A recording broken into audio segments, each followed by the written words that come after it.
Okay, so this is Coming In Without Context. My name is Hope Stolzheimer, and today I'm joined by Javier Lopez and Dylan Yang. Would you guys like to introduce yourselves? No.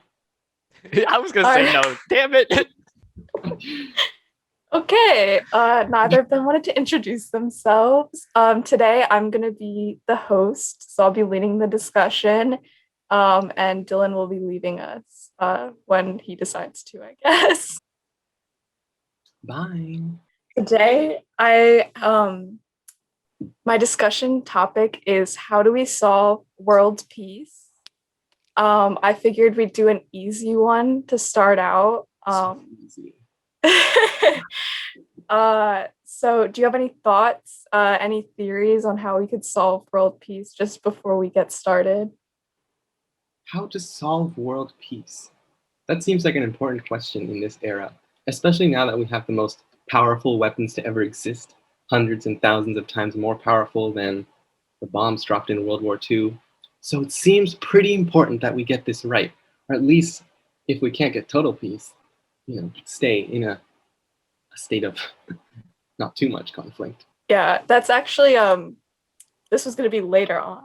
But Okay. within like international relation theory, like they discuss how like having those worser like weapons nowadays actually helps to maintain peace because like if two countries have nuclear weapons, then they're not going to want to fight each other because they don't want to die. So like having that sort of norm of like you can have these like terrible weapons and you don't want to use them, so you'll avoid war more than before, like is actually a theory. Like do you think there's any weight to that? Yes, I have heard about this.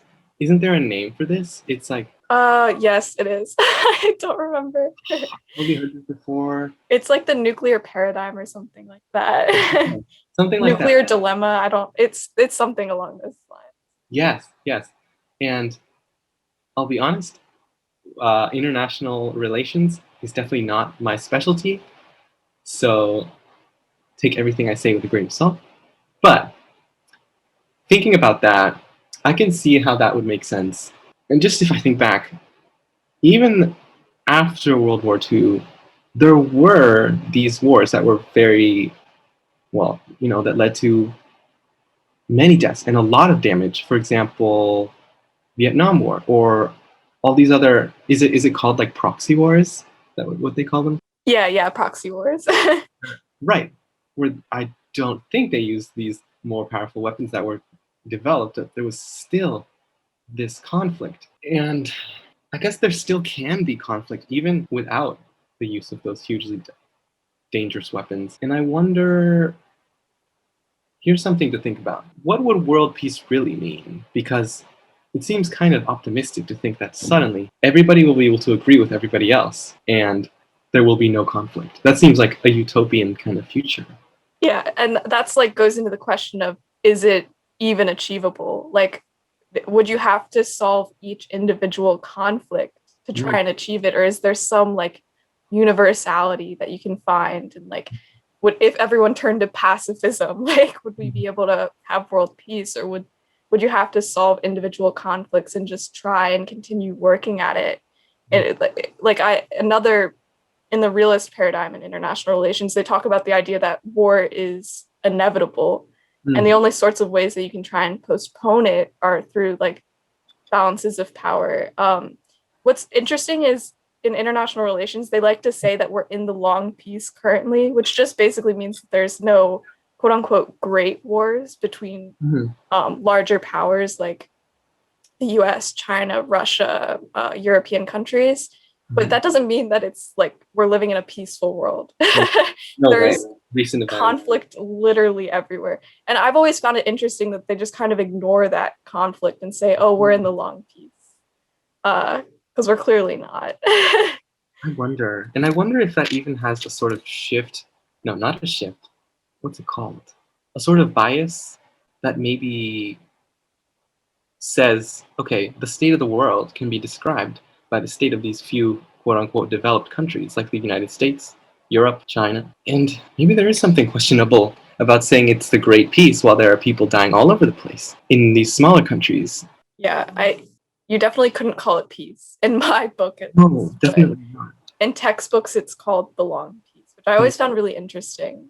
And I mean, even within like war nowadays, there's been a shift towards conflicts that aren't really between states as much. Now it's more so like asymmetric warfare, where it's like smaller organizations against countries, like guerrilla warfare, terrorism, things. That's a good point. So it'd be interesting to see like, so is world peace like, is it achievable if you prevent countries from going to war with each other, or would you have to have like peace between groups even going forward? Hmm. Maybe what they're trying to say by world, who is they? I just realized. Us. We Okay, can just define what world peace is. I was talking about international relations scholars before, but okay, makes sense. Thinking about world peace, I find it very hard to believe that there's such thing as a no conflict world. This is kind of a ridiculous comparison, but to compare a country to a person.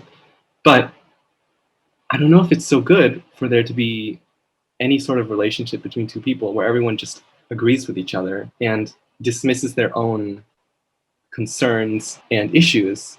So, just in summary, I don't think there is such thing as a no conflict world, but maybe by world peace they mean a maybe no like physical violence involving those kinds of things. So maybe world peace just means not actual peace, but conflict that is settled in a diplomatic way.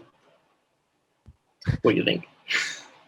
I mean, like another in like a liberal sort of viewpoint into it, there's like they say that there's like three things that you need in order to establish peace between countries. One of those is like international institutions that would like allow for greater diplomacy and communication. Other things are like economic interdependence between countries. Like the more you trade with a country and become dependent on their goods, the less likely you're going to go to war with them because you need the things they have. And third one's just like the spread of democracy, but I think that can go back to what we talked about a more biased viewpoint. Almost. So there is something to be said. There have been statistically less wars in democratic countries over time. Interesting. Dylan, let me ask you something. How would you solve world peace? That's a tough and possibly impossible question. When I came in and you were discussing, I the first thing I thought of was I was thinking about utopias versus dystopias because like in a utopia, obviously, you'd assume there'd be no conflict, no violent deaths, no kind of injustices, right? But you also almost have to assume that the people living there are somehow mind controlled or ordered, put into place, restricted their freedoms somehow.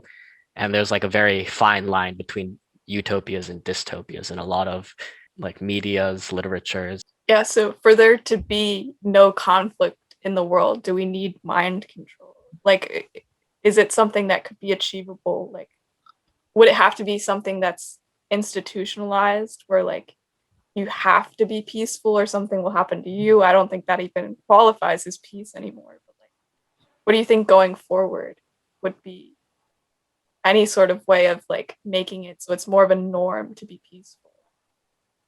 I think what makes this question hard is that we tend to interconnect different terms. Like whenever we say peace, we assume nonviolence, we assume like some kind of justice, right? Some kind of freedom for everyone, but necessarily they're not necessarily connected in that way. Like if you have one, it doesn't mean you have the other, right? I think that's the real problem. So like you could say, um, you could imagine a world, a hypothetical world, of course, where there is world peace. Like there are no wars, there's no world hunger, no like, you know, that kind of stuff. But but then it's also maybe a one nation world under a dictatorship where people don't have the freedoms. Or you could imagine like a prison world. Like everyone's a prisoner. There's no violence because Yeah. everyone's just locked in a cell. So they all kind of lead to counterintuitive conclusions, I suppose.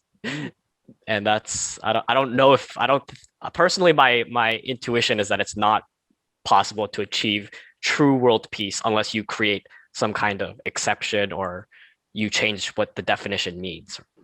That actually leads me to an interesting question, which is, with peace, is there justice? Like, if you're wronged, you have to be a pacifist, or are there reasonable times where you don't have to be peaceful? So basically, like with peace, is there justice? Like, so if you're wronged by someone, but the norm is to be peaceful, like, can you get justice if everyone's forced to be peaceful? That's a great question. Ooh, I have seen something like that, even in a small scale. Something that even I would relate to. I am not a like sovereign country, but there is an idea of. So I personally don't like to find myself in conflict. I have enough to worry about. I'm stressed enough. So if some minor inconvenience happens, like oh someone bumps into me, or oh they forgot to add the sauce in my bag of chips, that doesn't make any sense, but a lot of people might be inclined to just not bother or not incite that conflict. And, well, even though it's a small thing, not serve justice just because they don't want conflict. And while it kind of makes sense, like I can understand that, and I definitely have acted like that before, I think we're sacrificing something in that by just accepting like peace rather than justice. And I don't for something trivial like a sauce or someone bumped into you, there's not a huge consequence.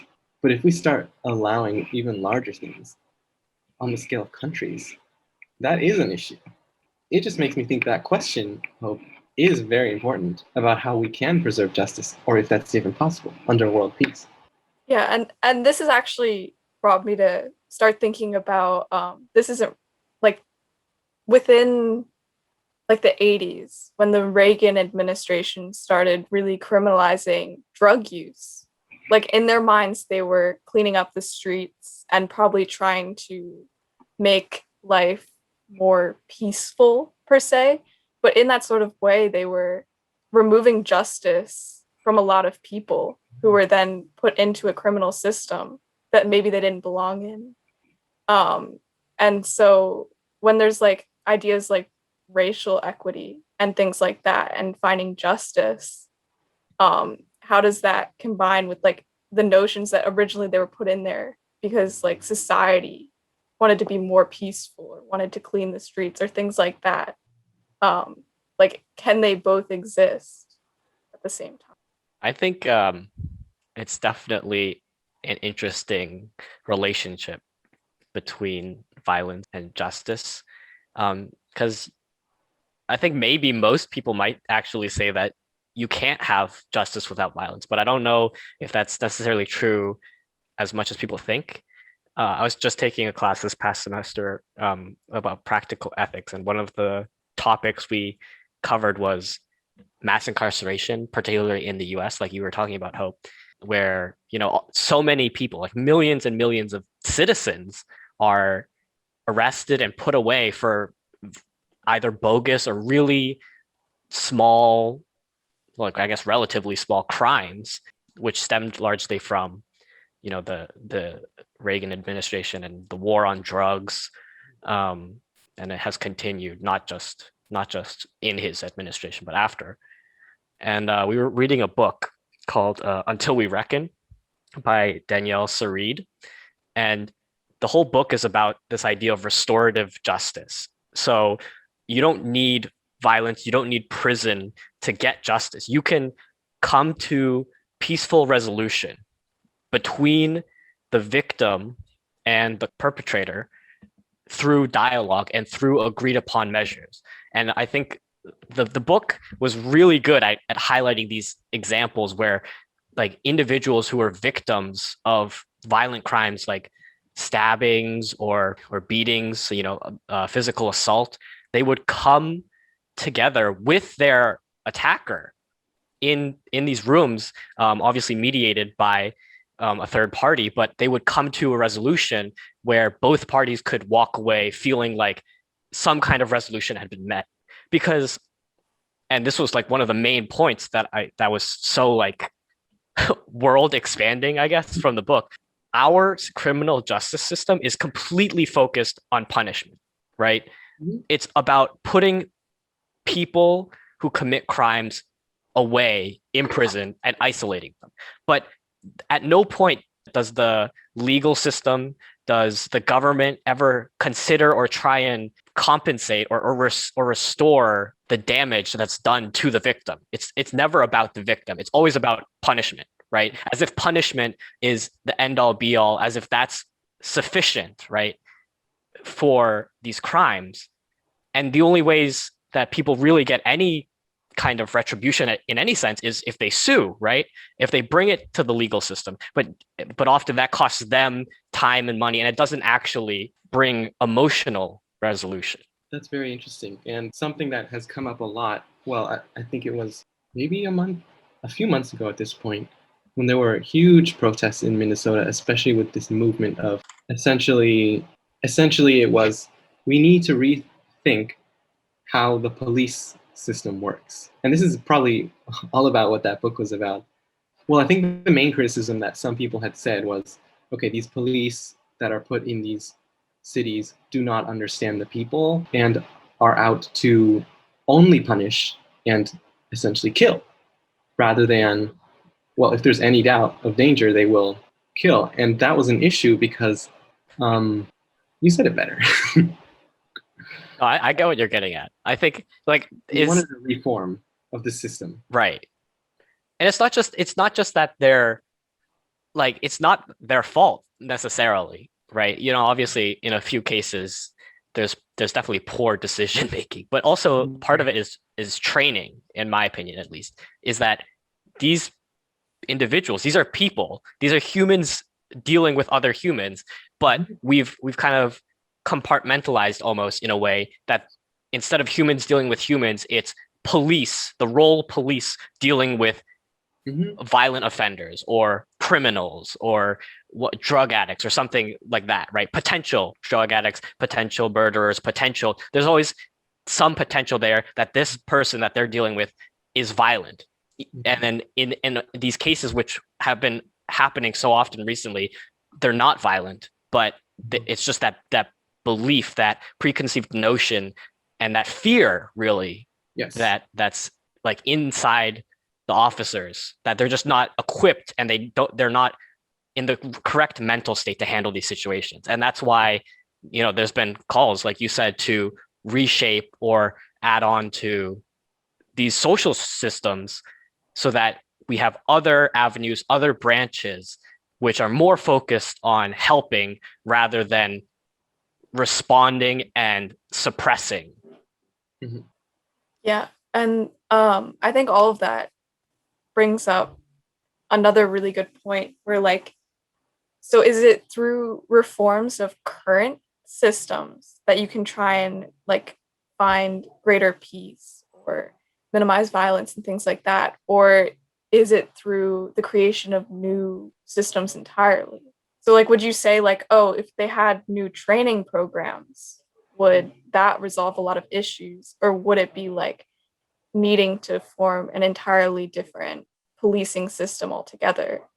My immediate reaction to that, or my immediate answer that pops into my head, is that I think there does need to be new departments, new groups, new organizations, because, and I'm not saying that it's impossible that we could solve these problems with more training, different training, but I think it's more of that seems more like a band-aid rather than a complete fix to me.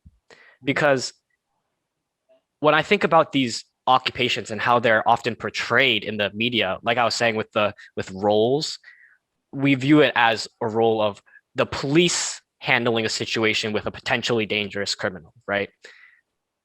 But instead of taking that role to every situation, you need to replace it with some other role. So instead of the police, maybe you have the care community team. I don't know, just the care community team, and their duty is to respond to all cases of domestic abuse, all cases of drug related injury, right? And so the mentality going into those situations will be different. It's not that the police handling a potentially dangerous situation with guns and other military-esque gear. It's the community care team entering the situation with the goal of helping the victim, right? I think it's, in that sense, it's more about the mentality, and that's why I think we need to create new departments with a completely different mentality in relation to the police. Yeah, I think that makes sense. Basically, coming in with a different sort of point of view on how they're going to approach this, completely different from the when in doubt, punish attitude. And I think someone online, I remember reading about this, had proposed basically what you're saying. I don't think they called it the Care Bears like you did, but it was essentially like get these people, highly respected people in the community, and that was important to them. Namely, not namely, specifically that they be people who are part of that community, who have grown up with the others and who understand the social customs, the way of life, and how people talk to each other. Because the concern is that if we have people who are coming in from outside, they may not understand or be able to relate to those people who are, well, victims or committing the crimes or suspected of that. And so they were suggesting these like people online, just like that, a group of people who would be able to more naturally lead that sort of, not disarming, what is it? It's like coming to these conflicts and trying Conflict resolution. conflict resolution, exactly, from the point of view of someone who, well, may be more respected by the people who are in this conflict. And to kind of expand this beyond like the policing system. So, do you think changing global mentalities could help to like shift uh like how people view wars and achieving peace between countries? Because I know there's one theory in international relations called constructivism, and it says that the change in norms in global norms is what can help lead to peace. But is that too naive to think that you can try and change global norms? Do there need to be other things that are set up? The first thing that comes to mind was, and I'm not sure where I heard this. Oh, you know where I heard this? I heard this from a college friend, a senior. You've met him, Hope. He said to me that a lot of the world's conflicts between nations, between governments, could be simply resolved if the leaders just smoked weed together or took mushrooms together. And I thought that was really both, like, it's funny, but it's also somewhat profound. Like there's this whole thing in psychology where if you work together with people, like this is the whole point of all those, those corporate team building exercises. When you do something cooperatively together to achieve a common goal, you're naturally going to develop bonds with those people, regardless of who they are. It's just natural human nature to be cooperative if you are in the right situation, right? And I also think about those videos like on YouTube where it's like, oh, a Republican and a Democrat meet together and have a drink or something. Yes. Like these two opposite groups meeting together and they can reconcile and there's no problem. It's only that when you create this mentality of being within a group, if you view yourself as a Democrat, and then by part of being a member of the Democratic Party is viewing Republicans as your opponent, as your political adversary, right? That's part of the job description, so to speak. So same thing with nations. we as US citizens definitely have, if not outright like extreme nationality, we'd certainly have some kind of national pride, right? And almost as by subscription, part of that deal is, oh, Russia is maybe our political adversary. China is our economic adversary, right? We have all this baggage that comes with associating with a group. And so I think that certainly contributing to it. And so if you want to kind of get at that, you need to either reshape the groups or you need to come up with a way to form a global sense of community rather than independent national identities. Not saying you have to get rid of national identities, just that you need to kind of go beyond them. And Dylan, not to just like repeat exactly what you said last time, but as you said that, a smile crept across my face. Because I think you just proposed an answer to Hope's question. Do you have a guess at what the question was? How do we create world peace? Yeah, I had how do we solve world peace, but Hey, um go and play the air horns. yeah, same as you, we didn't actually follow the structure of what I had planned out. But I think it turned out pretty well. I was gonna say this cute little story that was gonna be a little comedic. That like in middle school, I thought a way to solve world peace was if we took everyone's shoes. And Okay. shoes were just like abolished because no one would shoot guns if their feet hurt. And they wouldn't want to walk around and stuff if they had to step on pebbles and things like that. Which obviously would not be an accurate solution to world peace, but I think you mentioned that to me before. yeah. Yeah, I think there's easier ways than stealing everyone's shoes. Wouldn't people also just grow calluses on their feet, enabling them to walk around anyways? It would evolve. Not only that, but like we have drones and stuff that drop bombs anyways. So Oh man. You might have invented drones earlier though. yeah. Next week, society without shoes. A discussion. That was good though. Even though I know nothing about this topic, I found there were still things I could say. Yeah, I'm an international studies major, so it was something. It is something that I like thinking about.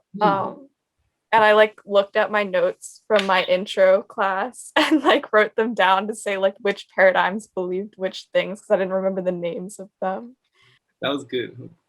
Yeah, and I mean like the question I had about like can there be justice with peace was originally dated from a question that I wrote was like can war be just between countries? Because like if you look from like a pacifist point of view, like no violence is ever just, right? So they believe no war can be just.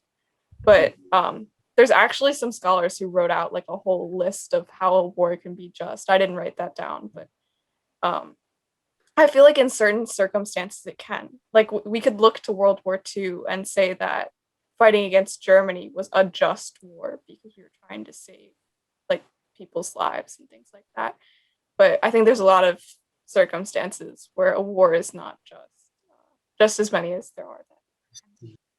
All right. Well, this is a great discussion about world peace. I think we solved it. I'll be taking all of our ideas to the Secretary General of the UN.